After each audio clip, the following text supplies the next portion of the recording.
En 1906, Pablo Valencia emprendió el viaje de México a California en busca del preciado oro. Sobrevivió sin agua durante una semana, 7 días enteros. Después de ser rescatado, narró su experiencia ante la sed. La saliva se espesa y al cabo de un tiempo, un nudo parece formarse en la garganta. La lengua se hincha hasta tal punto que dificulta la respiración y genera una angustiosa sensación de estar ahogándose.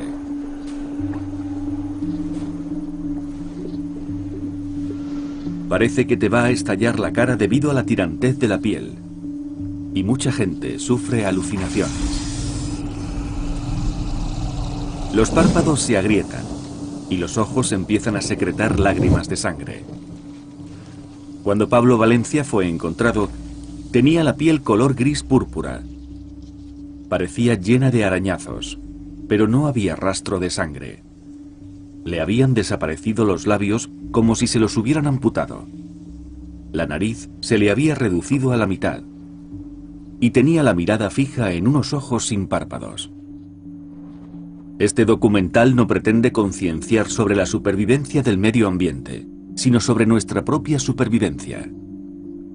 Porque sea cual sea nuestra opinión sobre medio ambiente, política o religión, independientemente de la raza, el sexo o la clase social, el que pase una semana sin beber agua, llorará lágrimas de sangre.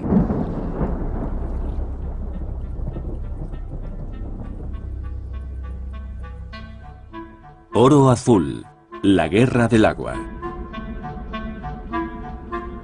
Cuando exploramos el universo en busca de vida, lo que buscamos es agua. Solo a partir de su forma líquida es posible la vida, del tipo que sea.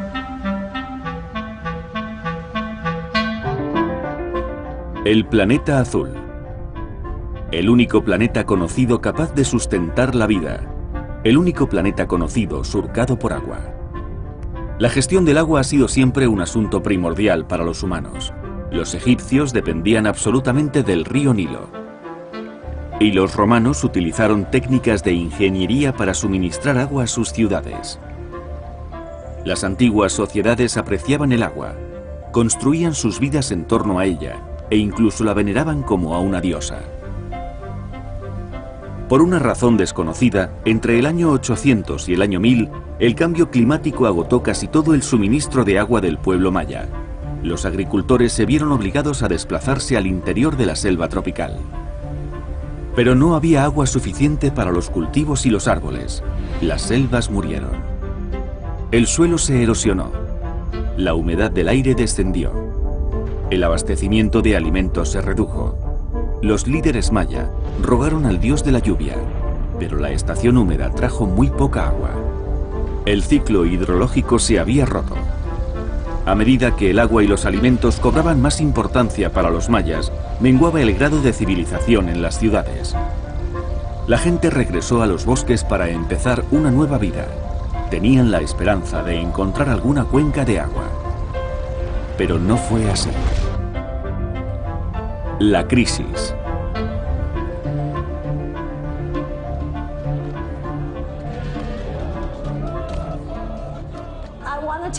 Quiero hablar de la crisis mundial del agua. Sabemos que el mundo se está quedando sin agua. Se suponía que no iba a pasar porque ya habíamos aprendido la lección. No sé si es en tercero o en sexto curso, pero nos enseñan que esto es un ciclo. Cuando llueve, el agua cae desde las nubes al suelo y lo empapa para que luego crezcan la hierba y los árboles. A veces hay tanta agua debajo de la superficie que se forman lagos y ríos, como cuando estrujamos un brick de zumo. Los ríos llevan el agua de nuevo al océano. Una vez allí, se evapora hasta el cielo y vuelve a formar las nubes. El viento empuja esas nubes hacia la tierra y llueve de nuevo. Así pasa una y otra vez en una cadena que nunca se rompe. El 97% del agua de la Tierra es agua salada. Solo el 3% del agua de la Tierra es dulce. Gran parte está contaminada y no es apta para el consumo. ¿Cómo se ha producido la contaminación de nuestras aguas? La agricultura emplea sustancias químicas para aumentar la productividad. Se utilizan para compensar el descenso del agua disponible, pero contaminan las reservas del subsuelo. Las emisiones de gases de los coches también contaminan las nubes, pero quizá las mayores culpables sean las fábricas. La contaminación del agua se asocia con el aumento del índice de abortos y con la reducción de la cantidad de esperma. Es un problema tan grave que el gobierno malayo propuso aplicar la pena de muerte a quien contaminase el agua. Este es el río más contaminado de Estados Unidos. Sus aguas contienen el virus de la polio, de la tuberculosis y de la hepatitis. Siempre tratamos de advertir a los extranjeros de lo que hay en el agua para que no se metan en el río. Ninguno de nosotros se va a meter en el agua para rescatar a nadie. Son aguas envenenadas. Tenemos una plataforma que desplegamos para atravesar el río y para que los extranjeros puedan volver a México. En el hospital local tienen preparadas muchas vacunas, unas 18 diferentes. Se las ponen a los agentes que caen al agua para evitar que enfermen.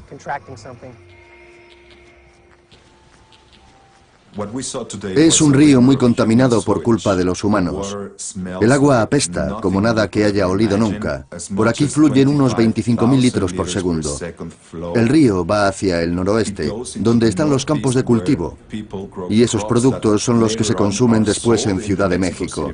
De modo que estamos siendo envenenados. Las aguas fecales regresan a nosotros en forma de comida. Estamos contaminando y agotando las existencias de agua dulce. Estamos consumiendo los acuíferos subterráneos a gran velocidad y no somos capaces de reabastecerlos. Llueve. El agua cae sobre el suelo y se filtra hacia el interior del terreno acumulándose en el subsuelo. Forma así acuíferos o aguas subterráneas. Pero ¿qué cantidad de nuestras existencias de agua se almacenan en el subsuelo? Solo podemos hacer un cálculo aproximado. Por eso el aumento de nuestra dependencia de las aguas del subsuelo es un asunto que merece ser estudiado. En Oriente Próximo también existió una especie de Atlántida, pero que resultó ser real. La ciudad recibía el nombre de Ubar y desapareció sin explicación. Un grupo de arqueólogos descubrió, a partir de la extracción de aguas subterráneas, que se la había tragado el desierto. Y eso es algo que está ocurriendo actualmente en Florida. Socavones gigantes aparecen en el suelo e inmensas cavidades que se abren en la superficie. Los efectos no siempre son tan evidentes como un hoyo o una ciudad perdida, pero regiones enteras pueden hundirse a medida que se agotan las cuencas de agua. Han extraído el resto del agua que quedaba bajo la ciudad. La ciudad se está hundiendo literalmente y las iglesias empiezan a inclinarse. El hombre lleva más de 1000 años ideando formas de aprovechar el agua del subsuelo. La diferencia ahora es la tecnología. En la actualidad, podemos extraer 113.000 millones de litros de agua subterránea al día. Fabricar un coche de gama media supone unos 350.000 litros de agua. De 2 a 7 barriles de agua por cada barril de petróleo. Un microchip, 32 litros. La comunidad agrícola empezó a explotar los acuíferos cuando aún no había demanda sobre este recurso. Actualmente, la ley les permite utilizar cantidades limitadas. Cuando extraemos agua para el riego, parte de ella vuelve a filtrarse al terreno en lo que se llama recarga o flujos de retorno. Mientras no extraigamos más agua de la que se recarga, estaremos utilizándola de un modo sostenible. El problema es que extraemos hasta 15 veces más agua del subsuelo de la que regresa a él, y eso es la causa de la actual crisis. La gente no asume que el mundo se está convirtiendo en un desierto. En muchos lugares los desiertos se han extendido.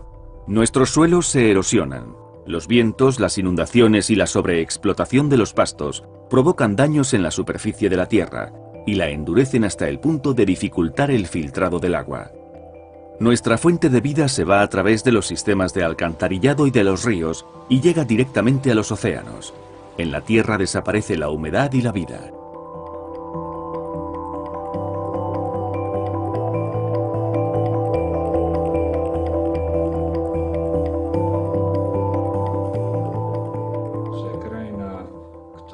A medida que vamos desecando la tierra, su color cambia del verde al amarillo y toda el agua dulce se va acumulando en el fondo del océano. Las inclemencias del tiempo. Mientras el océano es un mundo de huracanes y tempestades, en el interior la tierra cada vez recibe menos lluvia y las tormentas son tan violentas que solo erosionan más el suelo. Nos enfrentamos a los problemas que nos enseñaron en el colegio, sobre este ciclo del agua que jamás acabaría. Técnicamente esta afirmación es cierta, pero si no puedes acceder al agua, si la extraes de un acuífero y la viertes en el desierto, o si la contaminas, la malgastas inútilmente. Eso es lo que debemos entender. No hay lugar en el mundo donde podamos escapar de esta realidad. Los países ricos tardarán más en sufrir las consecuencias, pero hay zonas donde ya las están sufriendo y nadie escapará de la crisis del agua. Si hay algo que vaya a afectar a nuestras vidas es eso, la preocupante escasez de agua. Vemos nuestros lagos llenos de agua y pensamos, ¿dónde está el problema? Hay muchísima agua, pero si el lago se secara, ya no habría más agua. Tenemos que empezar a abordar el asunto de las fuentes renovables, las que proceden del ciclo hidrológico. Estamos llegando a una situación en la que cada vez hay menos fuentes renovables. Con la ayuda de los expertos en el tema deberíamos calcular cuánta agua queda exactamente, cuáles son las fuentes renovables y cómo definirlas.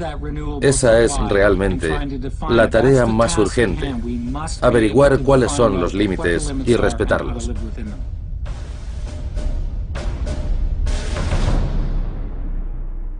La política. Nuestros gobiernos, en lugar de unirse y decir, bien, tenemos un tiempo limitado para encontrar una solución, han entregado el poder a las grandes compañías de gestión del agua, y éstas pretenden crear una especie de cártel. Suez, Veolia, lo que antes era Vivendi y RWE Times están entre las 100 empresas más poderosas. La división de agua de Suez está formada por 400.000 empleados y ningún país del tercer mundo puede oponerse a lo que digan. De este modo, cada gota de agua dulce que haya en el mundo estará controlada por empresas privadas. Hasta los años 80, las compañías podían privatizar el agua. En Francia, el agua estaba mayoritariamente privatizada y las empresas adquirieron mucho poder. Solo suministraban agua a escala local. En Francia, debido al poder consolidado de las multinacionales y a su largo historial, la privatización del agua está muy enraizada. Ni el propio presidente fue capaz de poner freno a esta tendencia. En un momento de su mandato, François se vio atrapado en esa especie de dictadura económica y, aunque lo intentó, no pudo finalmente nacionalizar las compañías de agua. Por encima de él, había un sistema muy poderoso y muy ambicioso, una máquina sin alma. En la década de los 80, Margaret Thatcher subió al poder y con ella la revolución de su gobierno. Todo el agua de Gran Bretaña quedó en manos privadas y las grandes empresas se plantearon globalizarse. Al mismo tiempo, la ONU empezaba a tratar el agua como mercancía y activo económico. Fue en la conferencia de Dublín, en 1992, cuando se habló del agua por primera vez como un bien económico. Allí nació la idea de economía de mercado Thatcher-Reagan. Las empresas estaban deseando despegar porque, hasta el momento, suministraban a escala nacional, y la ONU también declaró que se podía cambiar el concepto del agua. Se dio la convergencia de ambas circunstancias. Se crea entonces el Banco Mundial para dar estabilidad financiera y fomentar el crecimiento de los países pobres. En teoría, el banco recaudaría dinero de los países ricos para invertirlo en acciones de desarrollo. Sin embargo, el banco se ha unido a las 3 grandes compañías privadas de Europa para abrirse camino en los países en desarrollo. El Banco Mundial pensaría, a cambio de la condonación de la deuda, queremos privatizarles el agua. Buenos Aires, Argentina. Comprador Suez. Puerto Rico. Comprador Veolia. Yakarta, Indonesia. Comprador RWE Thames. Santiago, Chile. Comprador Veolia World Trade Organization. La Organización Mundial del Comercio propone unas normas que implantan un nuevo marco constitucional. Está dirigido por lo que llamamos el Quad y engloba a Estados Unidos, Canadá, la Unión Europea y Japón. El Quad toma todas las decisiones relevantes. Sus empresas determinan la agenda, deciden cuándo se celebran las reuniones y cuentan con miles de policías para sofocar las revueltas. Los agricultores convocaron una manifestación. El secretario del Sindicato de Agricultores surcoreano era un hombre llamado Kyung Hae. Procedía de una comunidad devastada y la gente ya se estaba matando entre vecinos. Kyung Hae trepó por la barricada de la policía. Llevaba un cuchillo en la mano y se lo clavó en el corazón. Cayó, golpeándose hasta llegar al suelo. Murió 2 horas después en el hospital, convirtiéndose en un símbolo. Estas reglas para el comercio no son frases escritas sobre un papel, son directrices que afectan a muchas personas. Es el nuevo colonialismo, aunque esta vez no llega en barcos.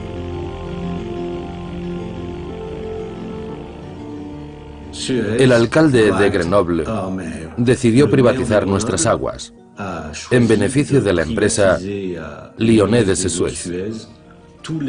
Por supuesto, todos los servicios públicos son mucho más baratos que los privatizados. No hay un solo lugar en el mundo donde las tarifas del agua no hayan subido.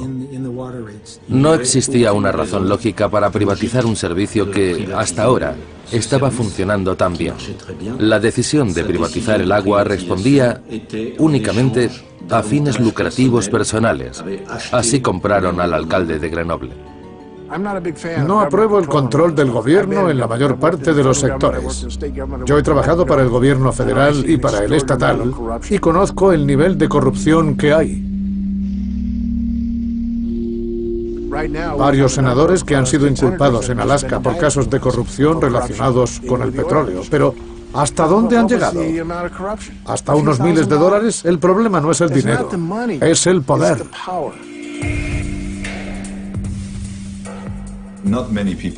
Antes de convertirse en presidente de México, Vicente Fox era el director general de Coca-Cola en Latinoamérica. Así que Coca-Cola recibió una de las concesiones de agua más generosas de todo México durante su gobierno. La gente no sabe hasta qué punto hay una conexión directa entre el gobierno, los recursos de agua y los servicios para las fábricas de su jurisdicción.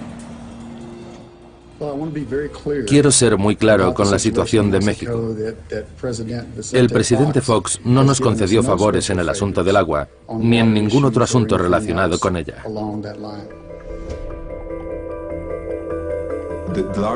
La mayor concesión del gobierno fue para una planta de embotellamiento de Coca-Cola. Utilizaba tanta agua como quería. Podríamos decir en ese sentido que Coca-Cola gobernaba México.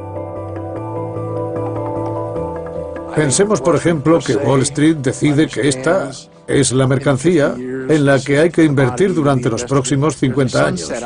A lo lejos hay un final, un horizonte que cada vez está más cerca para el petróleo, pero no para el agua.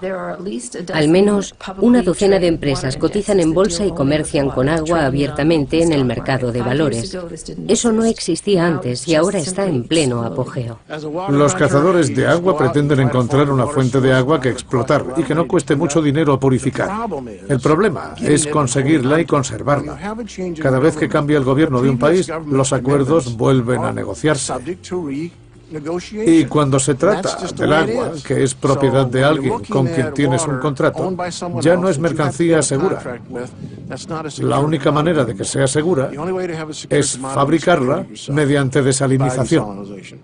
Para algunos, depender de la desalinización en el futuro no es una mala opción. Solo los países ricos, el Banco Mundial o las grandes empresas, o la combinación de los tres, podrían construir plantas desalinizadoras. Lo que realmente sucederá es que las grandes empresas se beneficiarán de las aguas contaminadas. No les interesa que los contaminantes dejen de verterse al agua. Pretenden crear un sistema en el que ellos ofrecerán una carísima tecnología para depurar el agua contaminada. El agua es el producto de un proceso, y ese proceso es propiedad de las compañías. ¿Quiénes acaban dirigiendo las plantas de diésel? El agua es fuente de vida, y esas plantas de diésel son la manera de acceder al agua. Pero si recaen en manos privadas o en manos de los gobiernos, entonces ellos controlarán nuestras vidas. El agua es una magnífica inversión. Pagamos por las botellas de agua y podríamos llenarlas gratis con agua del grifo. La diferencia entre el agua embotellada y el agua del grifo es casi siempre insignificante.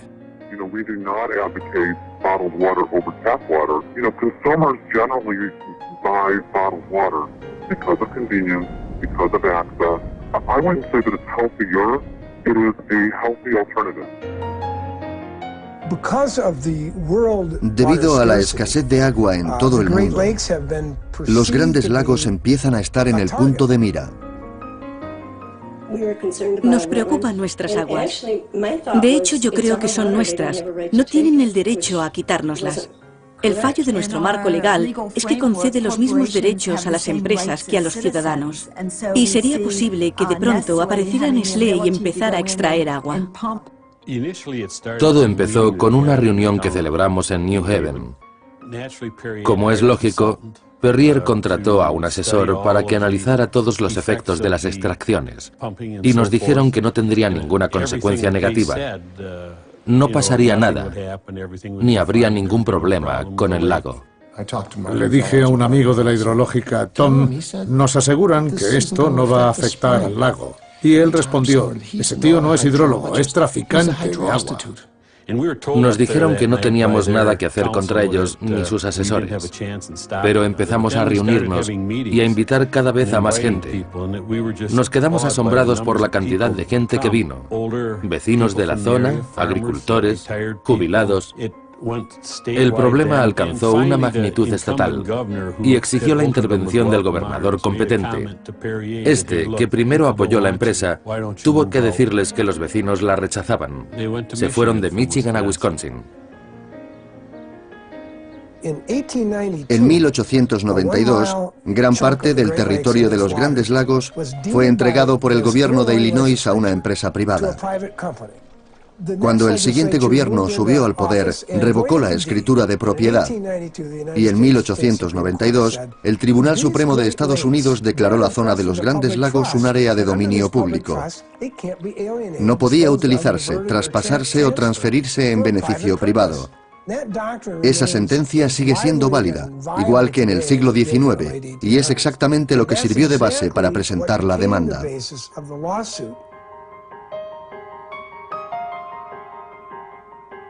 MCWC estaba aún esperando respuesta cuando Nestlé empezó a enviar cartas a los miembros de la asociación. Era gente joven que había manifestado su opinión en la prensa y les advirtieron de que iba a presentar demandas con el objetivo de intimidarlos y silenciarlos. Cuando las empresas demandan a ciudadanos, activistas, normalmente se apoyan en argumentos absurdos y suelen perder. Pero eso no evita que el ciudadano tenga que incurrir en cuantiosos gastos por los honorarios de los abogados.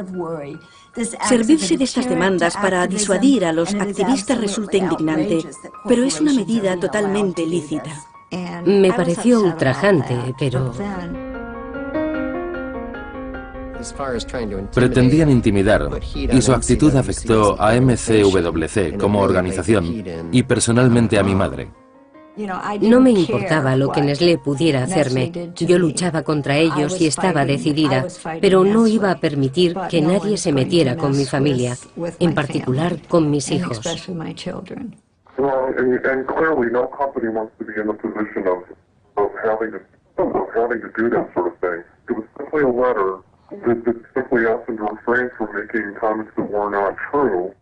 Hubo unas 3 o 4 audiencias públicas. Nestlé se mantuvo a la espera. Había prensa, había televisión. Yo solo di mi opinión o dije verdades basadas en hechos. Así que fue muy duro conocer sus intenciones. Yo pensé, prefiero morir antes de que se salgan con la suya. Entonces Nestlé vino a Farris a hacer una presentación y mi hijo Chris estaba allí. Me llamo Chris Weir. Pensé que lo mejor era defenderme públicamente y cuanto antes. Recibí una carta que decía que yo, Chris Weir, estaba acusado por hacer declaraciones difamatorias y por calumniar. Es muy duro para una madre vivir eso. Bueno, Chris, si quieres contestar brevemente, pero me gustaría que la gente planteara preguntas sobre el proyecto, no preguntas personales. ¿De acuerdo? Todos los asistentes demostraron su indignación. Chris, al final hablaremos de eso si tenemos tiempo.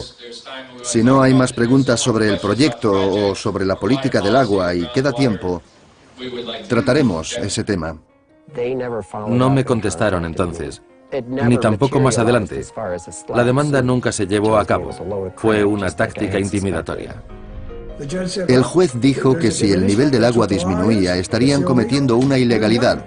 Y allí se terminó todo. Al menos eso creíamos. Pasó cerca de un año hasta que se celebró el juicio. Creíamos que estaba todo solucionado, pero después de 3 días resultó que el Tribunal de Apelación admitió el recurso de Nestlé. Nestlé recibió autorización para seguir extrayendo casi 760 litros de agua por minuto. El agua es un bien en demanda, y los que la demandan normalmente no tienen suministro. El suministro se encuentra en otras partes del mundo. La cuestión es, ¿cómo llevarlo al mercado? Esto provoca una lucha, y nosotros estamos entre la población urbana y la rural. Las empresas están constantemente vigilando las tierras de los agricultores. Van de granja en granja preguntando, hola, ¿qué tal? ¿Dedica todo el día a los cultivos? Debe de ser mucho trabajo. ¿Qué le parece si le compramos el agua? Es una tendencia que se implanta cada vez más a medida que la población se traslada a las ciudades. El agua suele proceder de los campos donde se cultiva nuestro alimento, una práctica realmente torpe. El agua del norte de California se transporta a través de enormes conductos y canales hasta el sur de California y se utiliza para cultivar alfalfa. La alfalfa se transporta en barco a lugares como Japón y allí se emplea para alimentar al ganado, sobre todo al buey de Koo. Después la carne del ganado es exportada a Estados Unidos. Hemos implantado un sistema agrícola que ha dejado de ser eficaz y que se basa en el concepto del agua virtual. Se cultiva cereal para exportar en tierras de secano y después se transporta a países muy alejados. Lo lógico sería producir los alimentos que se den en cada zona de un modo sostenible. Aquí en Kenia, por ejemplo, se cultivan la mayoría de las rosas que se venden en Europa. Las cultivan para exportarlas. El terreno de cultivo está en torno al espectacular lago Naivasha, cuya desecación se acelera por momentos. Y las culpables de todo eso son empresas extranjeras que exigen enormes plantaciones. Si continúan así, dentro de 5 años el lago será un charco. África es uno de los continentes más secos de la Tierra y sin embargo exporta agua. El Banco Mundial les obliga a exportar agua para pagar su deuda.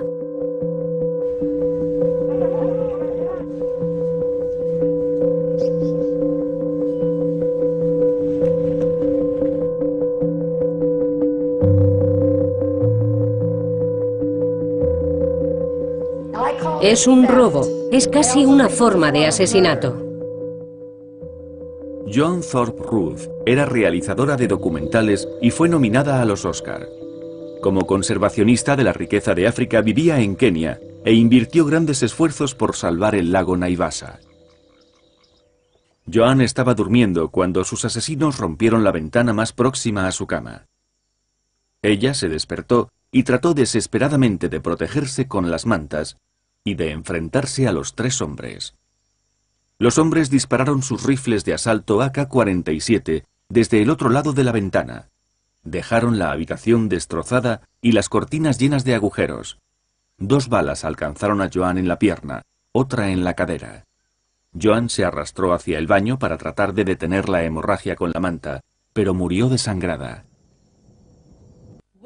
Allí donde un río que fluye en libertad, las compañías ven una fuente de ingresos, una materia prima que explotar, como si se tratara de petróleo. Ya se está consolidando la nueva generación, la de las guerras del agua. Las guerras del agua.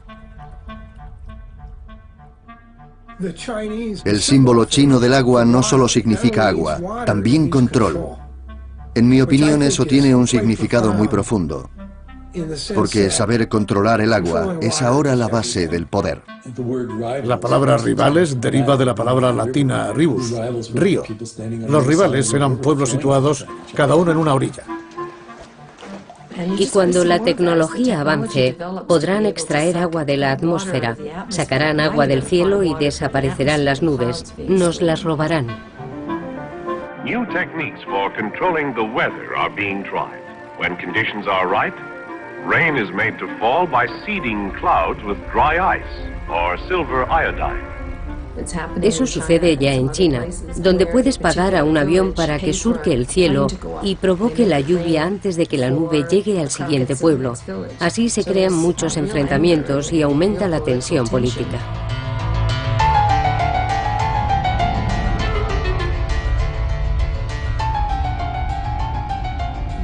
Y el caso de California es peor. Los Ángeles forma parte de lo que yo llamo civilizaciones hidráulicas, como Roma, con sus acueductos. Pero entonces el acueducto más grande medía casi 100 kilómetros. Ahora el más largo, que yo mismo he medido, recorre casi 2.300 kilómetros desde la fuente de agua más lejana de Los Ángeles hasta la ciudad.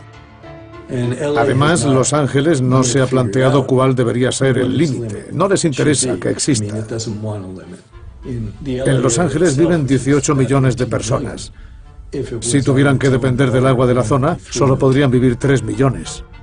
La primera medida que tomarán en Los Ángeles será reducir la agricultura y acabar con las granjas. Y cuando el sistema se agote, la civilización desaparecerá.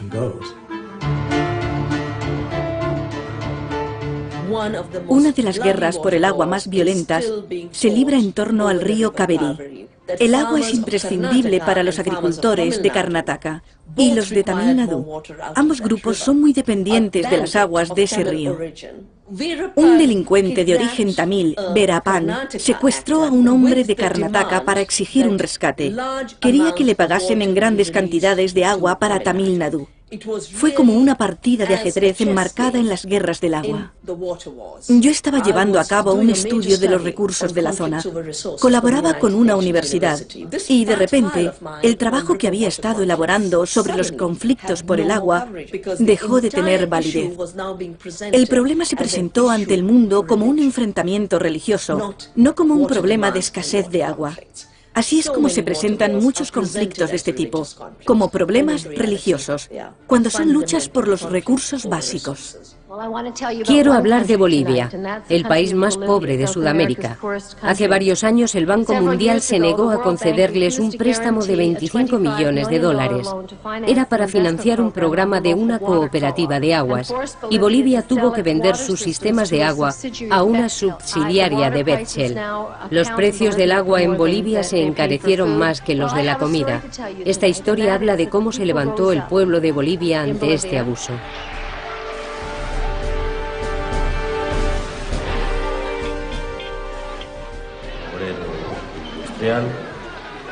Y cuando en Bolivia se privatizó el agua, la gente, nosotros no podíamos concebir que un empresario privado, un inversionista transnacional, podía apropiarse del agua. Es decir, la gente o tenía que pagar por el agua o tenía que dejar de comer y por lo tanto no tuvo otra alternativa que decir no a la privatización del agua.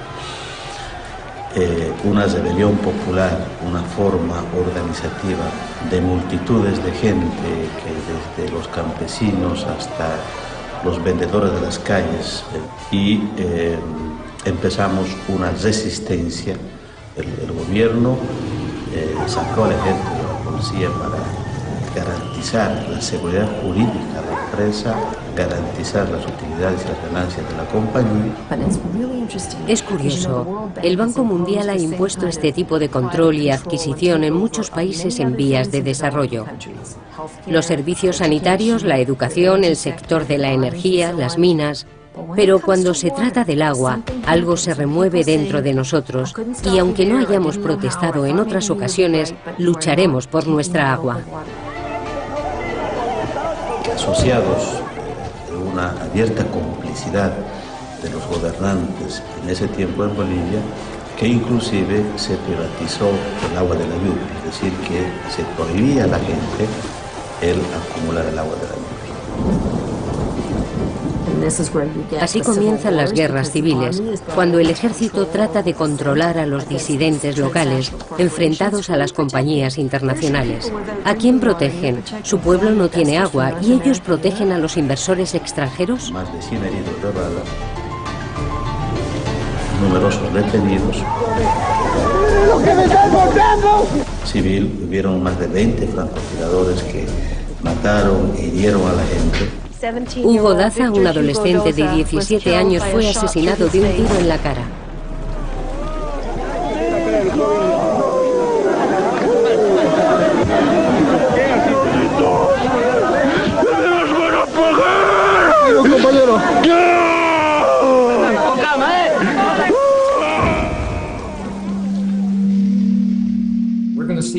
Dentro de poco veremos una fotografía geopolítica completamente nueva y surgida aquí. El mapa mundial se rediseñará y se reescribirá.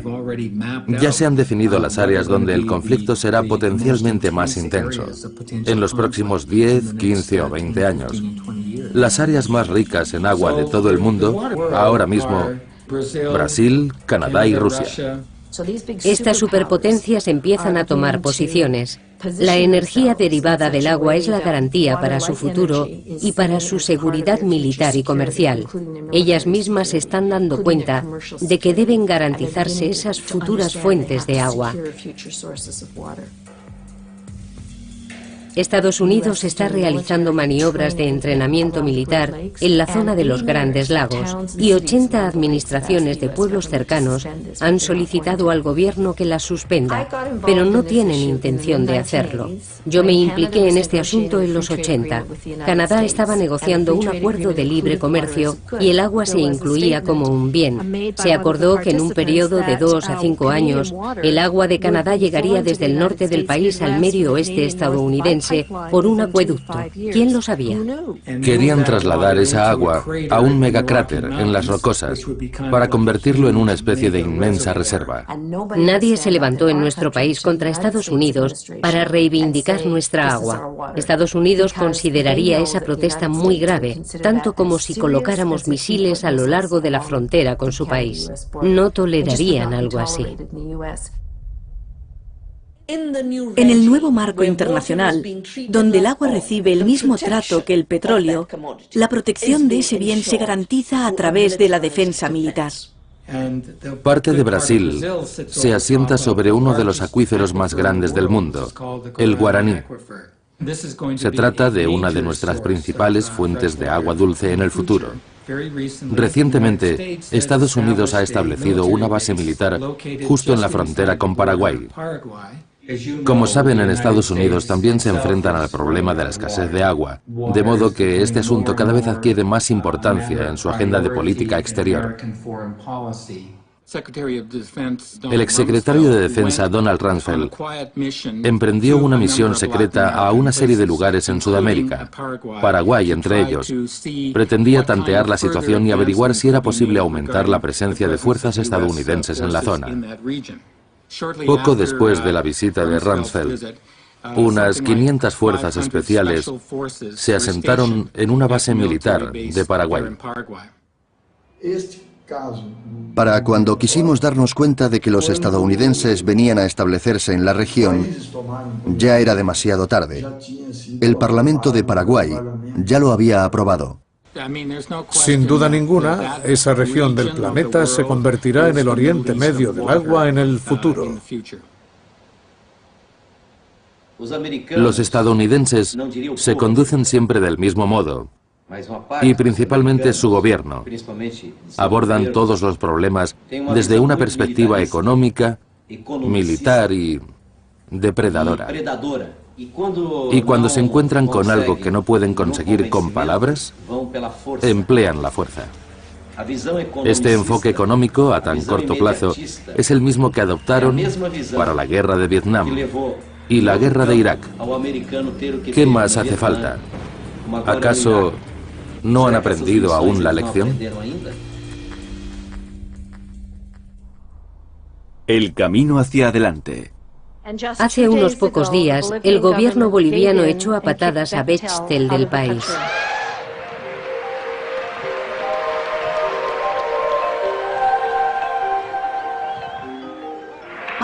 El humilde pueblo boliviano, encabezado por un hombre de 45 años, echó a una de las compañías más grandes del mundo. La acusaban de comportamiento criminal.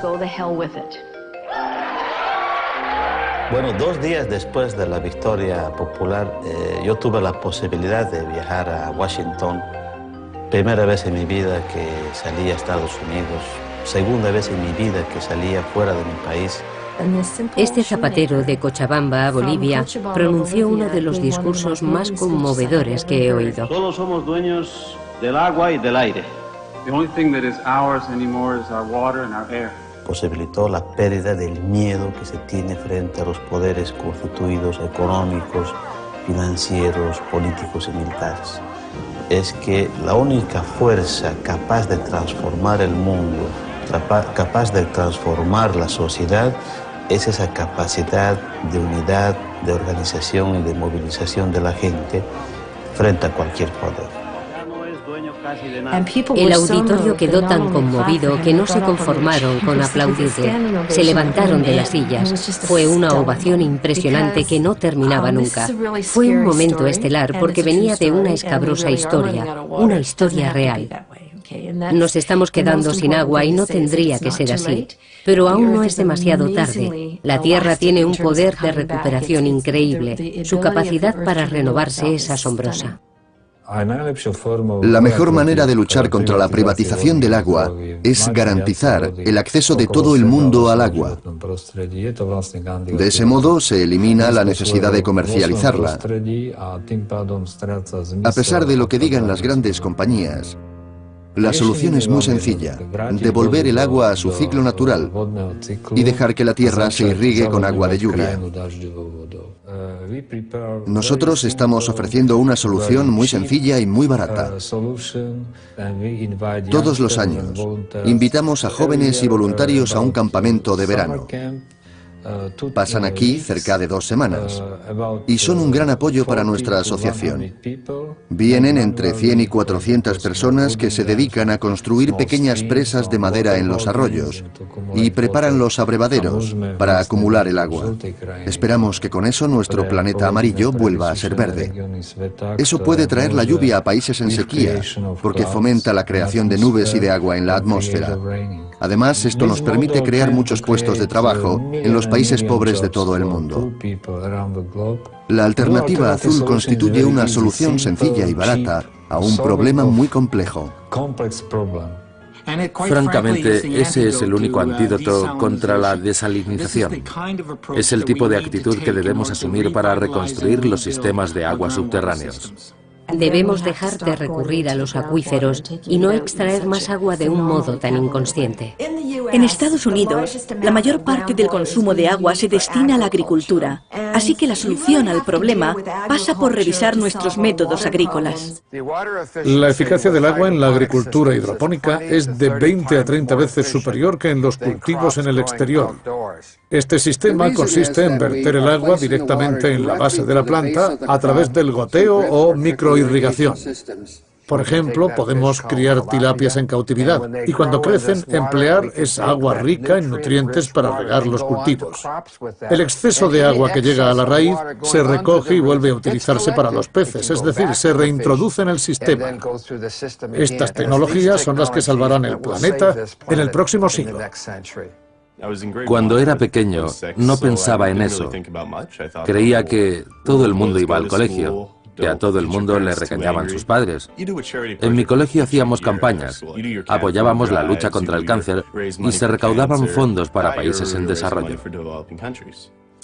Un lápiz cuesta un penique. Por 5 peniques puedes comer un día. Enseñábamos cosas así. Y entonces dijo que por $70 se podía construir un pozo, pero allí moría mucha gente por carecer de agua potable. Les costaba creerlo, se quedaron perplejos. ¿Cómo te puedes poner enfermo por beber agua? ¿No tienen que beber? Entonces le preguntamos, si no tienen agua corriente, ¿dónde van para conseguirla? Nos dijo que a veces recorrían hasta 3 kilómetros de distancia. Conté los pasos que había desde mi clase hasta la primera fuente, y no había más de 10. Pensamos, qué encanto. Quiere construir el pozo. Vamos a cenar. Era tan pequeño que no nos lo tomamos en serio. Y entonces soltó. Hay personas que mueren porque no tienen agua y no hacéis nada por ayudarles. Unos días más tarde, conseguí que me hicieran caso y me propusieron un modo de ganar ese dinero, cortar el césped. Jamás pensamos que seguiría firme en sus propósitos. Dibujé un termómetro que gradué del 0 al 70. Quería explicarle el tiempo que le llevaría a conseguir esa cantidad. Tardé 4 meses en reunir los $70 y los llevé a una ONG dedicada a construir pozos. Me miraron como diciendo, bueno, cuesta un poco más de $70. Me sentí fatal. Vino muy decepcionado porque construir un pozo no costaba $70, sino 2.000. Me dejó sorprendida y pensé, si en vez de 70 le hubiera dicho 2.000, quizá hubiera tratado de conseguirlos igual. Es demasiado para un niño de 6 años.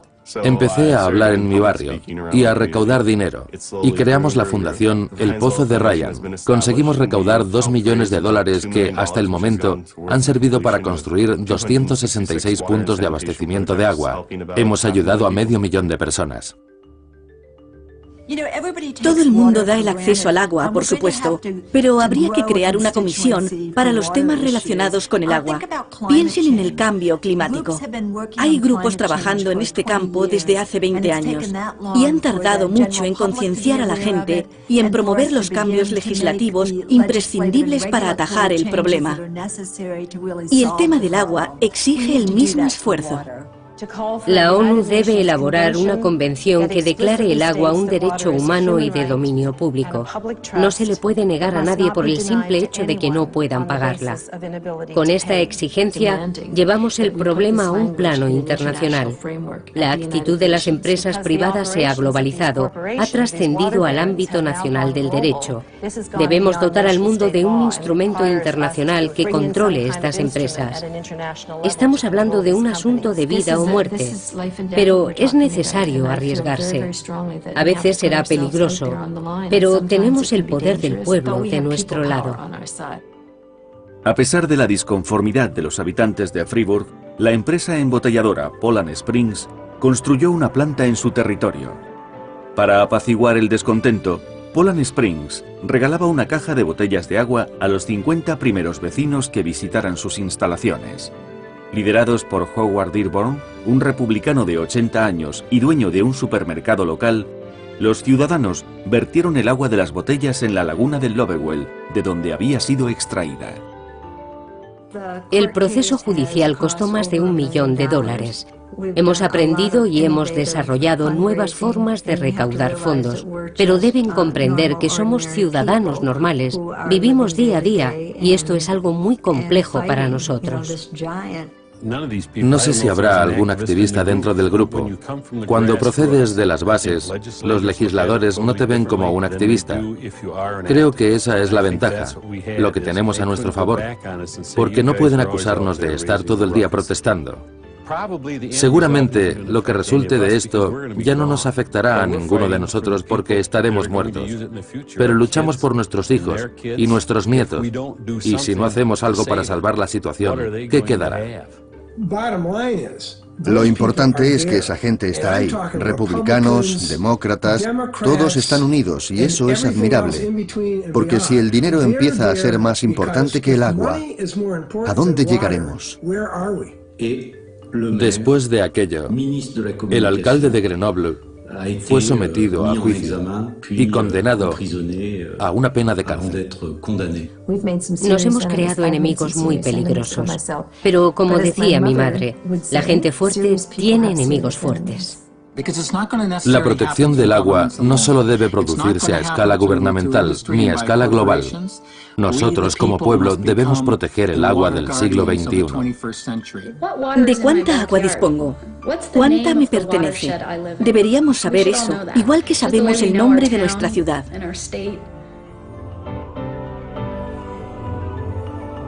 Y deberíamos preguntarnos de dónde procede el agua que bebemos, a dónde van las aguas residuales. No tenemos que hacer nada más, solo preguntar.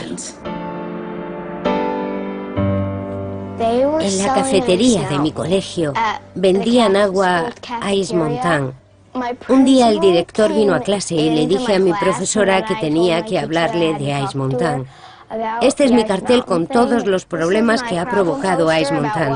Está secando los lagos. Cuando los lagos se secan, también se secan los manantiales y los pozos. Esta es mi luz dentro de las cosas oscuras. Antes de Ice Mountain y después de Ice Mountain, un charco de barro. Y aquí está la solución: enviar cartas a quienes toman las decisiones para boicotear a Ice Mountain. Le enseñé el póster al consejo escolar, a mis amigos y a un consejo de estudiantes en Michigan. A pesar de que ya había un juicio en marcha, la señora Heard decidió que ya no se vendería más agua de Ice Mountain en toda la zona del colegio. Se escribieron muchos artículos en los periódicos después de mi iniciativa. Luego hablé con los dueños de los supermercados. Fui a las tiendas y les conté lo que pasaba. Fueron muy amables conmigo y también aceptaron no vender más agua de Ice Mountain. La siguiente vez que fui a comprar no había ninguna botella de Ice Mountain en las estanterías. Me sentí muy feliz porque sabía que había hecho lo correcto. Para apoyar la causa del agua visite Blue Gold, worldwaterwars.com.